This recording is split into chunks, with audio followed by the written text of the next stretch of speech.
गोवर्धन नाथ का प्रिय भक्त। श्री गोवर्धन नाथ श्रीनाथ जी के एक भक्त हुए जिनका नाम श्री त्रिपुरदास जी था। इन्होंने ऐसी प्रतिज्ञा की थी कि मैं प्रतिवर्ष शीतकाल में ठाकुर श्री गिरिराज श्रीनाथ जी के लिए दगला यानी कि अंगरखा भेजा करूंगा। तदनुसार ये अत्यंत ही बहुमूल्य वस्त्र का अंगरखा सिलवाते थे, फिर उसमें सुनहरे गोटे लगवाते थे और बड़े प्रेम से भेजते थे।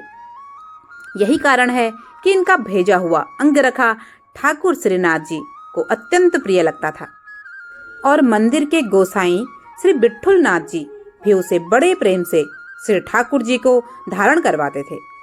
कुछ कालोपरांत इनका ऐसा समय आया कि राजा ने इनका सर्वस्व अपहरण कर लिया। ये एक एक आने को और एक एक दाने को मोहताज हो गए। इसी बीच शरद ऋतु आ गई। तब इन्हें श्री ठाकुर जी के लिए अंगरखा भेजने की याद आई, परंतु धन का सर्वथा अभाव होने से श्री ठाकुर जी की सेवा से वंचित होने तथा प्रतिज्ञा भंग होने के कारण दुख से इनकी आंखों में आंसू छलछल आए।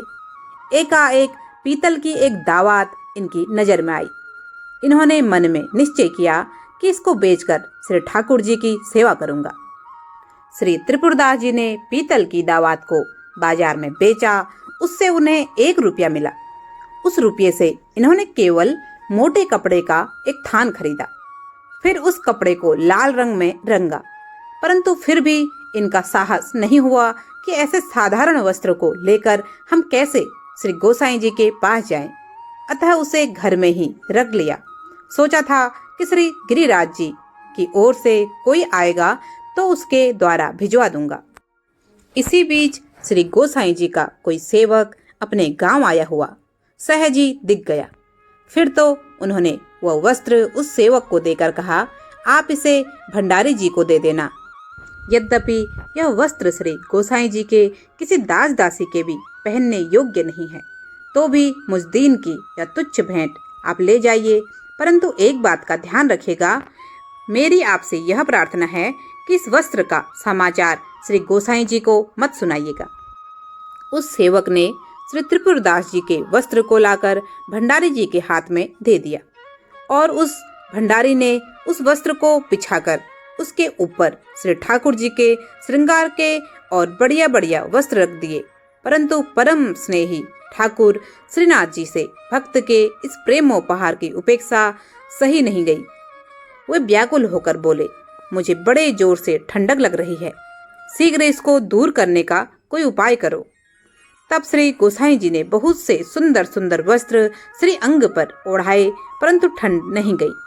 तब श्री गोसाई जी ने अंगीठी जलाई, फिर भी ठंड दूर नहीं हुई। तब श्री गोसाई जी के ध्यान में आया कि किसी भक्त पर अनुग्रह करने के लिए प्रभु यह लीला कर रहे हैं।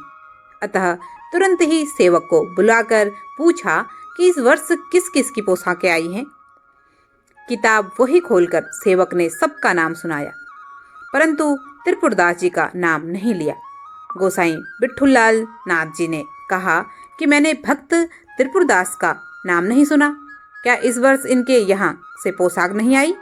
सेवक ने कहा, उनका सब धन नष्ट हो गया है, अतः उनके यहाँ से मोटे कपड़े का एक थान आया है, मैंने उसे और पोशाकों के नीचे रख दिया है। श्री गोसाई जी ठाकुर जी के मन की बात जान गए कि प्रेम प्रवीण प्रभु तो भक्तों के भाव को देखकर उनके प्रेमोपहार को सहर्ष स्वीकार करते हैं। आज्ञा दी कि उस कपड़े को शीघ्र लाओ। सेवक अनमनासा होकर उस कपड़े को ले आया। तुरंत ही श्री ठाकुर जी के दर्जी को बुलाकर उस कपड़े को नाप साध कर कटवा कर अंगरखा सिलवाया गया।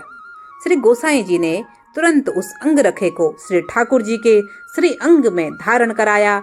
तब श्री ठाकुर जी ने बड़े भाव में भरकर कहा कि अब हमारा जाड़ा ठंडक दूर हो गया।